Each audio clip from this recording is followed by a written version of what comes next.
Howdy everybody, this is Derbyshire. Today I have another lovely commander deck to share with you. This is one of my personal favorite decks, and I recently got custom altars for the commanders. This is not sponsored, but if you want to get super nice looking altars like this, head over to revelenslightalters, link in the description. Anyway, as you can see, this deck is led by the partners Krav and Regna. They have a partner with the infinitely better, in my opinion, version of partner that was used in Battlebond. Krav is a 5 mana, 4 and a black, 3/3 demon with an activated ability. Black and sacrifice X creatures to have target player draw X cards, gain X life, and put X 1/1 counters on Krav the Unredeemed. This ability is super powerful and can be a powerful engine when mixed with Regna, allowing you to draw 1 to 2 cards on each player's turn for 1 mana. Also it says target player draws X cards, so on rare occasions you can use it to kill somebody who is digging a little too fast through their library.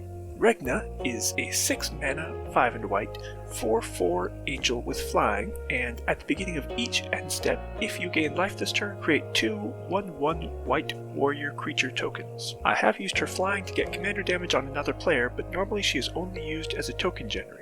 In a 4-player game, she can make 8 tokens per round of the table, so it adds up really fast. There's the commanders. The biggest problem with them is that they cost a lot of mana to get into play. It costs a total of 11 mana to get both of them on the field for the first time, and you want to have mana available to use Krav right away if you need to, and that makes it a very mana-hungry deck. So your ramp is very important, and you always want to have black mana available, so your card choice in that ramp is very important. Before we get into the meat of the deck, there's some basic things to take care of: removal, ramp, and card draw. First off, removal. Tragic Slip is black for an instant that reads target creature gets -1/-1 until end of turn. That creature gets -13/-13 until end of turn instead if a creature died this turn. As one of our commanders has a sack outlet built into it, we almost always can use the second half of the card, making it very efficient removal. Swords to Plowshares is white for an instant. Exile target creature, its controller gains life equal to its power. This is a staple for a very good reason. Generous Gift, 2 and a white for an instant. Destroy target permanent, its controller gets a 3/3 elephant. Price of Fame, 3 and a black. Destroy target creature, surveil 2. If it targets a legendary creature, it costs 2 less. Ravenous Chupacabra, 2 black for a creature. When it enters the battlefield, destroy target creature an opponent controls. Mortify, 1 white-black, destroy target creature or enchantment. Harsh Sustenance, 1 white-black, it deals X damage to any target and you gain X life where X is the number of creatures you control. Leave No Trace, 1 and a white for a drastically underplayed instant. Destroy target enchantment and each other enchantment that shares a color with it. Crush Contraband, 3 and a white, choose 1 or both. Exile target artifact, exile target enchantment. Nothing super notable about any of these, they're just really good removal, pretty efficient, or pretty flexible, or both. The same can be said about our board wipes. White and black have some phenomenal board wipes, and only one of the ones that I'm running are what I would consider to be primo black or white removal. So feel free to replace these with whatever you want, but I'm running Kaya's Wrath, white, black to destroy all creatures and you gain life for each of yours that gets destroyed. Play of the game, 6 white, exile all non-land permanents with assist. There are not too many problems that this won't fix, but it costs all of the mana and all of your stuff too. On the bright side, someone can help pay for it if a third player is really running away with the game. Merciless Eviction, 4 white, choose 1 and exile all of them. Artifact, creatures, enchantments, or planeswalkers. This is a beautiful board wipe that removes all of whatever permanent type is giving you issues. Except for lands. Alright, next up we move into ramp. I don't count anything over 3 mana as ramp, so a couple of very important mana producers in this deck will be talked about later. For actual ramp, we have Soul Ring, of course, and Dark Ritual, because this is a deck that I'm building in black. Mana Vault, because I had one, and that 3 mana burst goes a long way toward casting our commander. Mind Stone, Star Compass, Orzhov Signet, and Talisman of Hierarchy are all 2 mana rocks, and all but Mind Stone give us both of our colors. Commander Sphere and Orzhov Locket give us both colors and can be traded in for cards if we need to. Pristine Talisman gives us a tick of life gain when we need it, but only taps for colorless and costs 3 mana.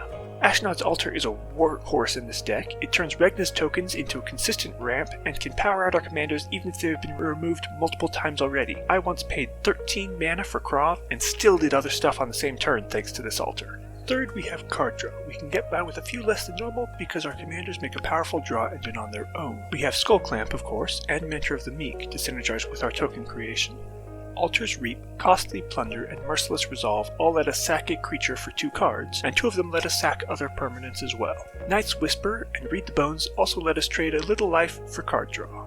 That covers the basics of the deck, so now we can move on to the main body. We have 2 strategies that we're working with, sacking tokens and Lifegain. Let's start off with looking at our token synergies. Anointed Procession, 3 and a white to double all tokens that we make. Crazy good value, especially with the next card. Pitiless Plunderer, 3 and a black. Whenever another creature you control dies, create a treasure token. This card was 50 cents when I bought it, and it is no longer that price. Black Market, 3 black for an enchantment. Whenever a creature dies, put a charge counter on it. At the beginning of your pre-combat main phase, add black for each charge counter on it. As we're killing a bunch of our own creatures, this gives us plenty of mana to work with. Corpse Knight, white-black for a creature, and whenever another creature enters the battlefield under your control, each opponent loses 1 life. Eily, Eternal Pilgrim, white-black for a creature with Death Touch. Pay 1 and sack another creature to gain life equal to its toughness. Pay 1 white-black and sack another creature to exile target non-land permanent. Only activate this if your life total is 10 more than its starting value. Now let's talk about how we're actually going to make tokens that we can sack for value outside of just using Regna. Recruit the Worthy and Mobilization let us dump extra mana to make tokens, but neither of them are super efficient. Lingering Souls and Increasing Devotion let us dump tokens onto the battlefield in a burst and are a lot more efficient than Recruit the Worthy, but can only be used twice each. Doomed Traveler can be sacked to make a token, getting double value from the altar, or just a blocker that they have to kill twice. Hanweir Militia Captain flips easily into Westvale Cult Leader and then makes tokens, and it gets really big. Elspeth, Sun's Champion, is one of the best planeswalkers they ever made, making 3 tokens a turn, or being a board wipe for bigger creatures. Liliana Dreadhorde General is very similar to Elspeth, creating tokens and clearing the board, and that passive is a killer, drawing us cards whenever our creatures die.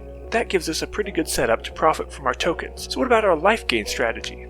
Well, let's take a look at that, starting from the lower mana costs and working our way up. Healer's Hawk and Sungrace Pegasus are just good as an early play, letting us get some life gain in early, and the Flying can even let us get some life gain later on if there happens to be an opening.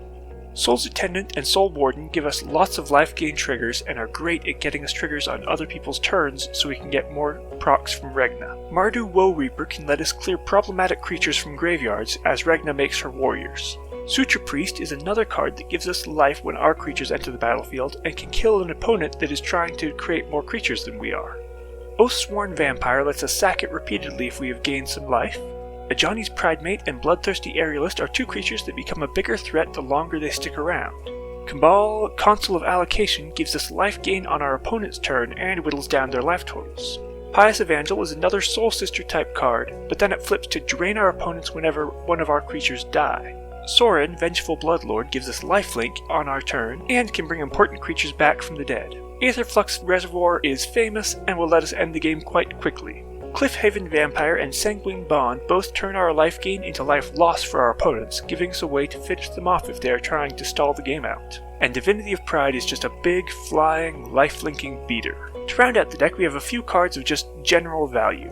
Oni Possession gives Krav Trample, which can let him swing in for lethal commander damage quite easily. Trading Post does a lot of things you want to do: gain some life, make some tokens, or draw some cards. Revel in Riches gives us more treasure tokens and can let us win the game. Torment of Hailfire and Debt to the Deathless give us a way to spend mana to kill our opponents. To close out this deck, I do want to talk about a couple of the lands as well. Radiant Fountain and Scoured Barrens give us a tick of life gain, which can be really nice leading into Regna. Westvale Abbey can make tokens in an emergency, but more importantly, it can flip into Ormendal, who has won me games on multiple occasions with his giant, flying, life-linking, indestructible, and hasty body. That covers the deck as I have built it currently, but there are several cards that I have been looking at adding, but have not had the time, budget, or just drive to get a hold of. Crested Sunmare, Regal Bloodlord, and Attended Healer all duplicate Regna's ability in some way. Blood Artist, Zulaport Cutthroat, and Bastion of Remembrance all let you drain your opponents when your creatures die. Vito, Thorn of the Duskrose, is another way to drain our opponents as we gain life, and at a much cheaper mana cost than our other options. Village Rites is a better Altar's Reap, and Reassembling Skeleton is a better Oathsworn Vampire in most cases.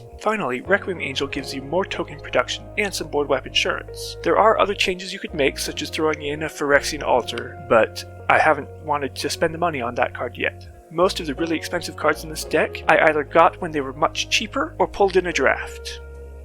There's the deck as I have it built, and some changes that I'm looking at making in the future as well. I have found this deck to be a lot of fun, so I hope you do as well. Until next time, stay safe, stay calm, stay happy, and don't die.